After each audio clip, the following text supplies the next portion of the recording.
রাত নামতেই বোস্টনের আকাশ আগুনের মতো জ্বলে উঠল জিলেট স্টেডিয়াম। দুই মহাদেশের অহংকার, দুই কিংবদন্তির মঞ্চ।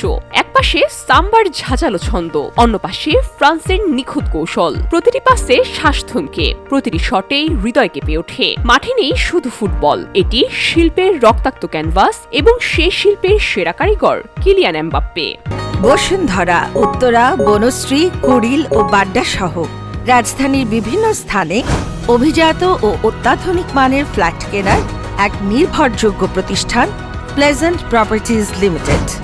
শুরুটা ছিল ব্রাজিলের রাফিনিয়ার ঝাঁঝালো শট, মার্টিনেলির নির্ভীক আক্রমণ, কিন্তু গোলের ঠিক আগ মুহূর্তে থমকে গেল মাঠ। ফ্রান্স চুপচাপ অপেক্ষা করল। মধ্যমাঠে কাড়ল বল, এক ঝলকে বিদ্যুতের মতো আঘাত। ৩২ মিনিটে এমবাপ্পের বুলেট গতিচিপ, বল জালে, গ্যালারিতে বিস্ফোরণ। শুধুমাত্র গোল নয়, এটি ছিল প্রদর্শনী, ফ্রান্সের ইতিহাসের এক নতুন অধ্যায়।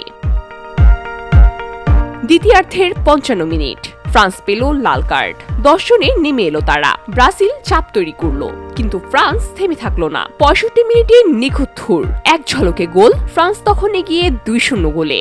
৭৮ মিনিটে ব্রাজিল ফিরে আনে এক আশা, কিন্তু শেষ বাঁশি বাজতেই রাতের হাসি ফ্রান্সের দখলে।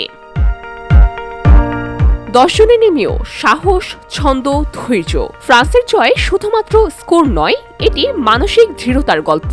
ব্রাজিলের জন্য শিক্ষা, সুযোগ যথেষ্ট নয়, শেষ লাইন নিজেকেই লিখতে হয়। VOD Bangla news desk.